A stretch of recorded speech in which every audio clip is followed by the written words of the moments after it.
Welcome everyone to our reopening UAG family meeting, the third one. For those of you who are able to join us live, great. Thank you for coming back to rewatch some of the important parts. And for those of you who missed the live session, I'm glad you can come here to watch it. So let's get into the agenda for this meeting. We're gonna talk about updated numbers in terms of remote learning. I have some updates about the schedule as well as the calendar. Many parents also emailed me asking about the impact of the announcement that the U of T made on August 19th. And so I'll discuss that briefly, and then just some logistics in terms of getting ready for the first day of school. And we'll end with Q&A. So first things first, the numbers. Last time we met, I gave you some numbers and estimates based on our own survey of how many kids we thought were going to be doing remote learning. At that time, we had 20% that were certain they were going to do remote learning and another 20% that were uncertain. So we thought we could be anywhere from 20 to 40% remote. Now we have concrete numbers. These are updated numbers as of August 19th based on the DOE official survey that parents had to fill out to opt into remote learning. So when we first got the results, we were at 32% remote. We are now currently at 41.29% remote. It looks like the 10th grade has the most students remote, a little bit more than half of the students. And then the 9th and 11th has about 40% remote, and the seniors have the least remote, about 35%. And so these numbers change every single day. I am anticipating that by the time that we get to the first day of school, we will likely be at around 45 to 50% remote. Now, these numbers are important because this determines how many sections of classes we have in person. I want to talk to you about our schedule. There were several options for schedules for schools to choose from, and we really liked Schedule 1B. However, we did want to apply for a small exemption, and that was to move the Monday alternating day to Wednesday. The great news is we did get our exemption approved, and so now I want to take you through what the schedule looks like. We will have 3 cohorts, one remote cohort, which is Cohort C, and then we're going to have 2 cohorts in school, Cohort A and Cohort B. So the way that it would work is Cohort A would be a gray day cohort, and Cohort B would be a red day cohort. That means Cohort A would come into school on gray days, and Cohort B would come into school on red days. So for example, Cohort A would always come in on Monday and Tuesday, and Cohort B would always come into school on Thursday and Friday. The alternating day would be Wednesday, meaning some weeks Cohort A would come in and some weeks Cohort B would come in. So I'll take you through an example of a cycle. So we start off the week with Monday. It's gray day, Cohort A comes in, Cohort B is online. Then the same thing for Tuesday and the same thing for Wednesday. Now on Thursday, we have a switch. Now Cohort B comes in person and Cohort A is online. The same thing for Friday. The following week, we're staying consistent for Monday and Tuesday. It's a gray day, Cohort A comes in, and Cohort B stays remote. The difference now is Wednesday. In order to balance out the number of days that each cohort had in school, on Wednesday of the second week, Cohort B would come in person because it would be a red day, and Cohort A would do remote learning. And then Thursday and Friday, it would be the same as the week previously. Cohort B comes in and Cohort A stays online. The main reason that we went with this schedule was the consistency.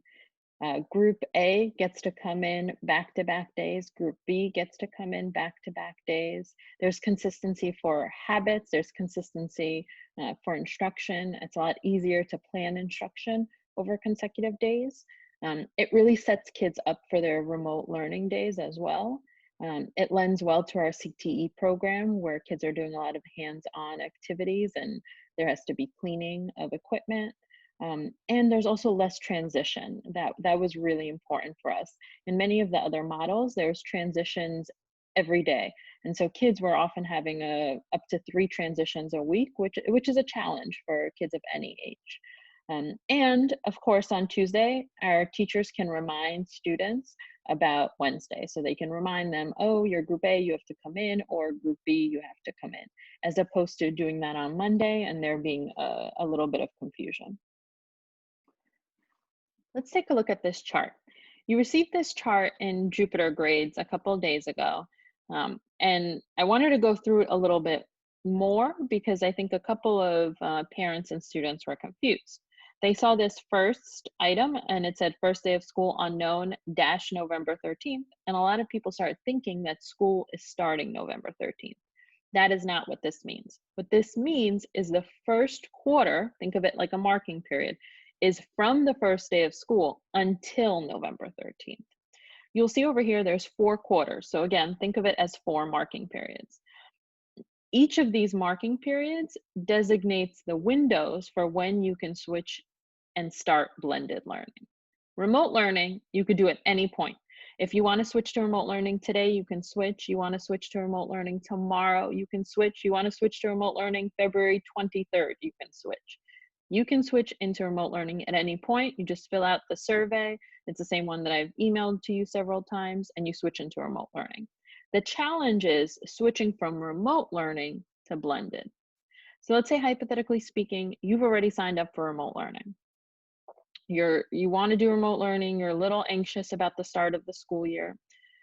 By October, you're feeling like, I think I'm ready to return to school. I really want to transition into blended learning. The next opportunity for you and your child to sign up for the blended learning would be October 26th. From the 26th through the 30th is when that window will open. So you fill out that form, you sign up for blended. The next day that you'd be able to come to school would be, again, depending on your cohort, would be in that date of November 16th. Now, hypothetically speaking, let's say you decide November 10th that you want to switch to blended. The next opportunity for you to switch to blended won't be until January. So this is why these dates are really important. I would recommend just printing this chart out, maybe taking a screenshot of it and saving it on your phone, just so you never forget. Set a calendar reminder for you because you don't want to miss that window. Another question that came up is the first day of school the same for everyone? So yeah, the first day of school is going to be the same for everyone because whether you're in person or online, you have school. What will be different is what day you come into the building for the first time. So let's take a look at the schedule. Hypothetically speaking, we have James, and he is in cohort B. So James's first day of school in person would be that Thursday, September 10th. He would come to school September 10th. He would come to school September 11th. Now let's say Nafi, she's in cohort A. So even though she starts school on the 10th online, the first time that she gets to come into the building won't be until the 14th because she's in cohort A. So that's one of the things that's kind of critical to remember about the actual first day in person. Now, don't worry, you don't have to figure this out. We will communicate to you exactly what day you have to come to school. You know by now that if there's one thing we do really well, it's over communicate. So you will have no problem knowing what day you're coming to school. You'll get emails, you'll get phone calls, you'll get text messages, and lots of reminders to know that tomorrow is my first day inside the building. I wanted to address a couple of other questions that you may have about switching from blended to remote, vice versa, or switching cohorts. So again, you can switch to remote learning at any point, but switching back to blended, you can only do at designated dates. And those dates were the ones on that chart from the previous slide. Another common question that I received was, could I pick my cohort or could I switch cohorts? Some of you asked, well, what if I find out all of my friends are in cohort A? Can I switch to cohort A?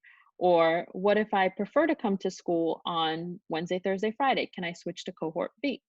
So there is a challenge with this. And I do want to address this now just so you know. Some classes will only be offered on certain days. So for example, AP US History, it might only be offered in person on gray days. So if you want to take AP US History, you would have to come on gray days. AP Calculus might only be offered on red days. So again, if you want to take AP Calculus, you would have to be in the red cohort. And another reason you might not be able to switch is the numbers. We're trying to keep the numbers small, 12 to 15 in every single cohort. And so moving kids around from cohort to cohort is going to, one, switch the numbers, but two, it's also going to increase the number of interactions that kids have had. We're trying to keep the group together so you're not interacting with the different cohorts for contact tracing. And the last question I want to talk about switching was in terms of what happens if I don't come to school on a given day. So of course, if you're sick and you're home, there's going to be some remote learning that you can do on that day. However, if you are not feeling like coming to school on a given week, you can't just do remote learning for a week. It's not that simple.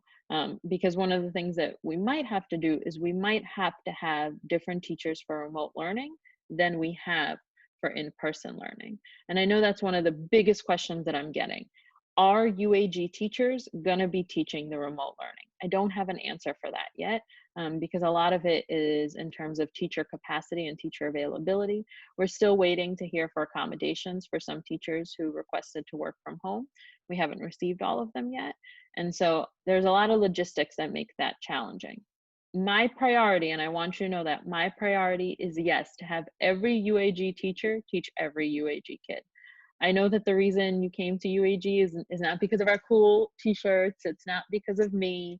It's not because of the building. It's because of the amazing teachers that we have. And so if you're coming to UAG and you don't have a UAG teacher, yeah, absolutely, you should be upset. And that's why I'm saying it is a top priority for us to make that happen. But I also want to be realistic about the fact that it may not be possible. In some classes, for example, like AP US History again, if you remember, Mr. Kunka and Mr. Lawrence taught that class together. So that might be a class that we can do remote learning by Mr. Kunka and in-person by Mr. Lawrence, or vice versa. But in some classes, it might not be that easy. And so that's why it's not so simple that you can just do remote learning for a week and then swap back in, because there's not going to be as much continuity if there's different teachers. Now the specifics of the schedule. Many of you were asking, how do I know what cohort I'm in? How do I know what time I come in? How do I know what classes I have? I want you to know this is the most challenging puzzle I've ever had to solve. Fun fact about me, I used to do programming in the program office when I was in high school. So I've been programming for a very, very long time. And there is nothing more challenging than this puzzle. And so we're still trying to figure out exactly what the schedule will be in terms of start time, in terms of periods. We're looking at an anticipated start time from 8:15 till about 2 p.m. Another challenge that we're having is making sure that we're working with the other schools in the building and the schools around the area to make sure we're not all doing dismissal and arrival at the same exact time. We're looking into two options for schedules. We're thinking blocked schedules, which is like double periods, and then single period rotating schedule, which is similar to what we had last year, A, B, C, D period. We will have two dismissals. So one dismissal will be before gold and one dismissal will be after gold. So again, that'll limit the numbers. When can you expect to see your schedule? August 26th, it will be available to you in Jupiter. The thing I will say is like a short disclaimer, it will not be final before school actually starts. And so don't get attached to your schedule. You might see it August 26th and you might try and figure out like, oh my God, who do I have this class with? There is a chance that your schedule will change. The cohort might stay the same, but the schedule might change. And why? Because kids can change into remote learning at any point.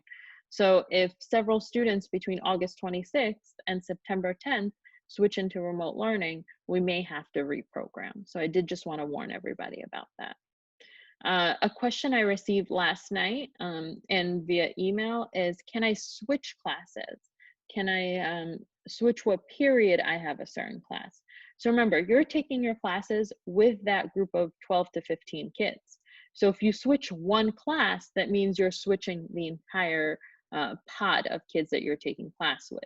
And that means that you're going to another pod where there's not a lot of space. And so you might think physically there's space, miss, there's only 12 kids in that class.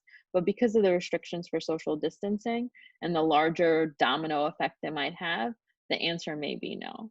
And I'm warning everybody about this only because I know the very first 2 weeks of school, kids, when they see me in the hall, they're always like, Miss D, I want to do a schedule change. And I'm always like, yeah, email me. And as long as you come to me and it's feasible, I always change your schedule. Um, and it sucks to not be able to. And so that's why I just wanted to let you know now in terms of why. Several parents reached out to me to ask what actually happened with the U of T. They heard that Michael Mulgrew, who's the president of the teachers union, the U of T, announced that teachers are striking, and parents were wondering, does that mean there's no school? Does that mean that school is only online? What's going to happen? So I want to give a summary of what announcement he made, and you can watch the actual press conference online. He said that he does not believe that schools can reopen on September 10th, and he's proposing a different plan from what the mayor put out in terms of school reopening. First thing is supplies. He wants to make sure that each individual school has supplies in their building, all of their supplies and adequate supplies, and do a confirmed walkthrough of the ventilation to make sure there's adequate ventilation for reopening. Then each school needs to have an individual safety plan. So not just a plan that says kids will line up outside and go up to their classes, but a plan that says kids will line up next to the yard, kids will be 6 feet apart, there's going to be stickers on the floor that indicate where they should stand. When kids get to the door, so-and-so person will be checking their temperature, so-and-so person will be managing the scanning of the cards. When they walk in, so-and-so will direct them to the staircase. So real detailed plans. And the last piece is testing. So once those two are confirmed supplies and ventilation, and then the confirmed procedure, he is proposing that we have mandatory testing for all students and staff prior to them actually returning into the building. So the testing could either be COVID-19 or for antibodies. And then he's also proposing random mandatory monthly testing of both students and staff to meet a percentage. So let's say 20% must get tested every month. And his statement was that if any school is deemed unsafe to open based on his plan, then he's prepared to take job action, which means strike, and go to court over it. That still leaves the question, of course, of what does that mean for school? Does that mean that schools aren't opening? Does that mean that there's only remote learning, that there's no remote learning? And so a lot of this, we don't know. I can just speak for myself and for our community. We are continuing to plan. We would much rather have a plan ready to go for September 10th and then at the last minute find out there's a delayed opening than plan for a delayed opening and at the last minute find out that we have to plan for September 10th. Yeah, of course, it might be a waste of time, but I would gladly over plan, have everything ready to go and not have to use it, than feel rushed at the last minute. The key thing here to remember is communication. Regardless of what happens, you getting that information ASAP is most important. And so make sure that all of your information is updated in Jupyter. Make sure you have all your accounts set up. And this kind of takes me to the next piece, which is getting ready for day one. So you need to make sure right now that you can access your UAG email, the students. So students should all be able to access their UAG email. Students and families should be able to log into Jupyter. And you should be able to access the DOE student account as well as the New York City Schools account for parents. If you need help with any of these, please do not hesitate to email or to ask for help. Ms. Diaz, our lovely parent coordinator, is ready to help anyone who needs help setting these up. Just send her an email, vdiaz@uagateway.org, and she'll respond to you. Now, once you have access to those, you also have to make sure that you complete a couple of forms. So like I already said, you got to update that information in Jupyter. You can do it yourself. Just log in, make sure you have all the cell phones, make sure you have emergency contact, everything. The next piece is the release to go home. I emailed this permission slip about 2 weeks ago, and I did get some people who responded. Many of you filled out the online version, but I cannot stress how important this is, and everyone has to fill this out. And here's why. let's say you get confused on a Wednesday. You think that it's a red day when you come to school, but it's a gray day and you show up. So I can't necessarily let you go because what if your parent doesn't know where you are? And then I also can't necessarily keep you in the building because now I might be exposing you to other students. And so it's really important that parents let me know what you want me to do. Do you want me to let your child go and return home? Or do you want me to hold them until you can come and pick them up? Again, it's really, really important that we know what to do. You might be thinking, I'm doing remote learning, so this doesn't matter. It's irrelevant. It is actually relevant because if you're doing remote learning, and let's take Michael for example. Um, Michael is doing blended learning, but his friend Elvis is doing remote learning. So Michael's in school on Tuesday and he messages Elvis and says, Elvis, come on, just come to the building. We'll hang out. Come on, come to the building. No one will notice. Just come. And Elvis, even though he's doing remote learning, decides to come to school because Michael convinced him. Usually I'm like, yes, convince your friends to come to school. But in this case, we're at a capacity, so we can't just let Elvis into the building. So we need that release form to let your child go home if they come on the wrong day, even if they're doing remote learning. So please, if you haven't filled that out, I'm going to send a reminder. And then there's going to be a couple of policy update forms to complete. Our attendance policy, of course, is going to change. Our cell phone policy is a little different. Our technology use policy is going to be different. So there's going to be updates coming in the next 2 weeks. And so just look out for them. Make sure that you fill out the forms. And the last two things that you need to make sure you do before the first day of school is, did you buy supplies? And that'll be on the next slide. And then, have I received my schedule and do I understand when I come to school? So that'll come later, as I mentioned. Now to talk about the supplies. Many of you have already reached out to ask what supplies you should purchase for your classes. And although we don't know necessarily who your teachers exactly will be right now, we do have a good idea of what supplies you should purchase. Now we broke them up into necessities and investment items. I'll start with the necessities. For ninth graders who are in art, a must, sketchbook, colored pencils, value pencils, and a set of Sharpie markers. The sketchbook should be a larger size, like a 9 by 12 inches. For other supplies for the rest of the grades and for any class, a backpack. Remember, we're not doing lockers, so it's really important that you have something to carry your things in. Notebook, like a composition notebook, and a binder with loose leaf paper. Graph paper, pens, pencils, highlighter, folders, maybe 3 or 4, and face masks. The reason that I'm asking you to get a face mask now is even though we're giving them out, I want to make sure that you have one to wear on your way to school for the first day. You shouldn't be traveling by subway or going anywhere without a face mask. So make sure you have one on your way to school. For investment items, these are items that they're called investment items because you're going to use them over and over again, year after year, even in college. And so these are items if you can. The number one priority would be a Chromebook or a laptop. So yes, we're going to be providing Chromebooks to students. However, one of the challenges is every single school is ordering Chromebooks right now, and they're all ordering them from the same approved vendors.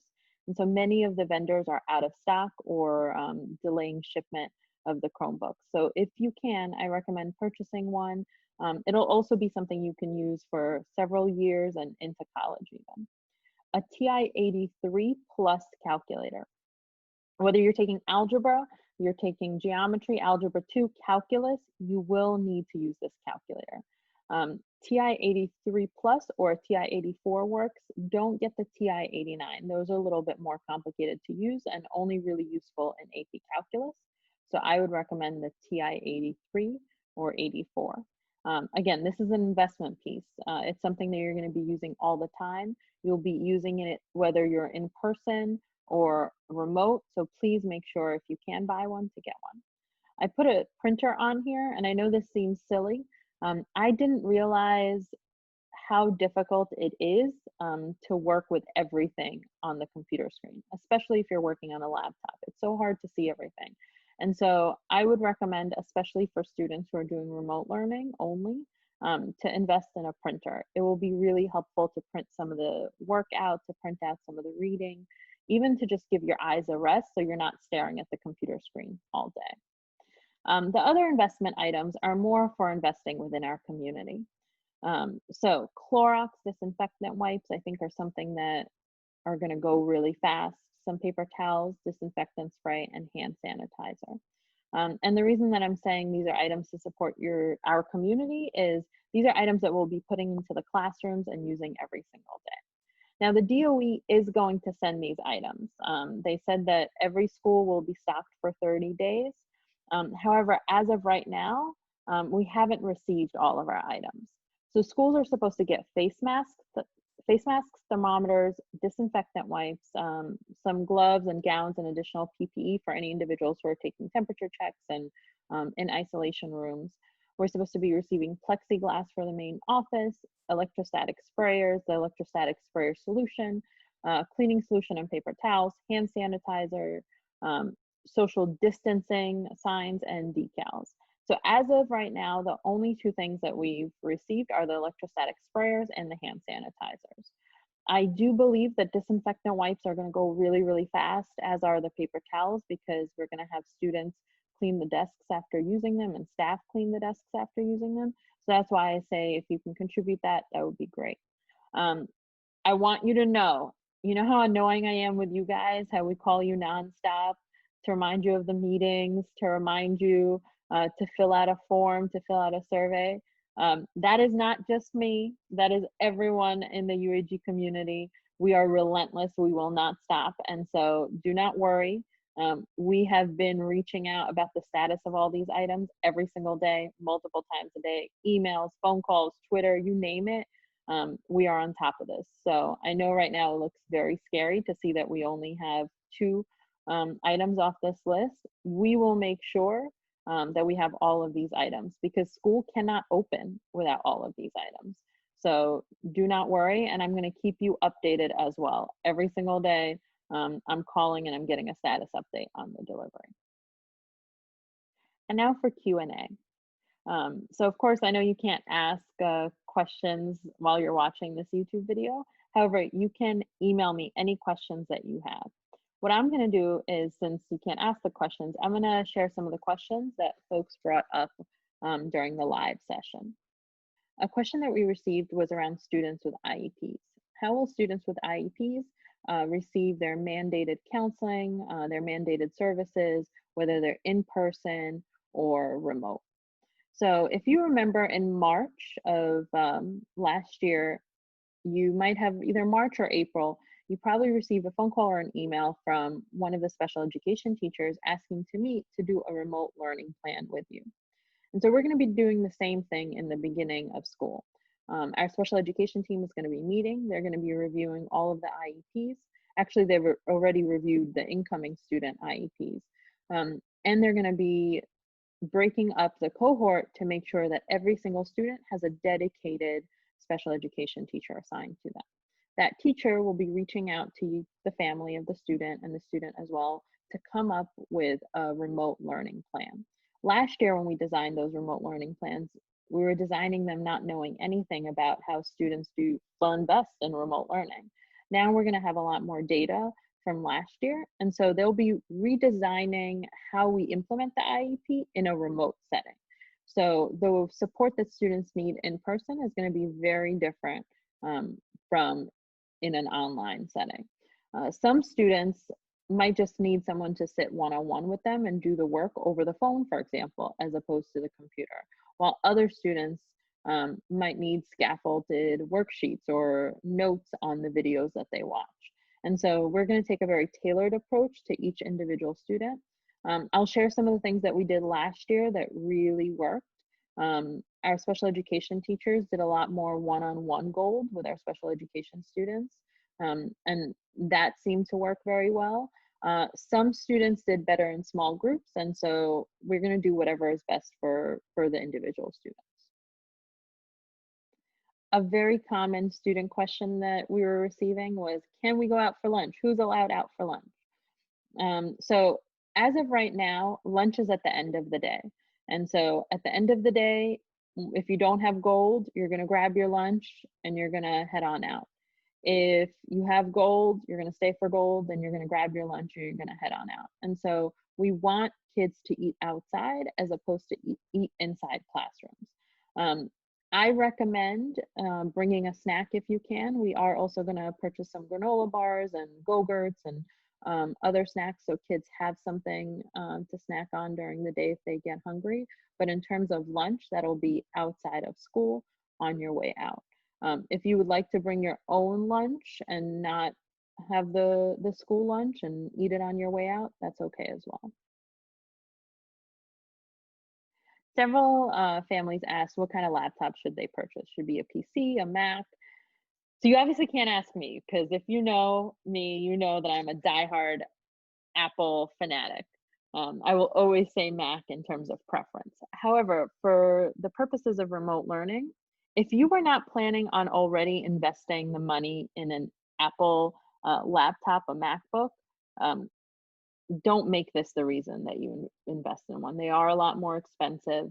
For the purposes of remote learning, you will be completely fine with a Chromebook. So I would say get the Chromebook if you weren't already planning to get a MacBook. If you're already planning to get a MacBook, that's totally okay.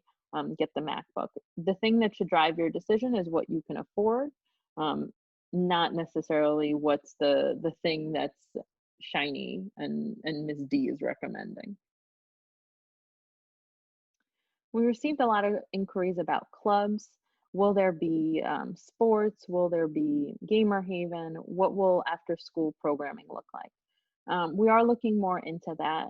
As of right now, all PSAL and all interscholastic sports have been postponed by New York City and New York State as well. And so there won't be any PSAL sports. One of the things that we're trying to figure out is how do we run after school clubs because now kids will be mingling with different groups. And so we are going to have several opportunities for online clubs, but we're trying to figure out how to have some of our clubs in person in order to build community. One of the things that we did inquire is, would the building be able to open on Saturday? We haven't heard back yet. We do often have some programming on Saturday. So as soon as I find out, I will let you know. Thank you again for joining us. There will be a fourth family meeting. Don't worry, we're not going to stop communicating. You're going to hear from us many, many times before the first day of school. You know, it's the UAG way. Miss everyone, and I look forward to seeing you hopefully live at the next family meeting.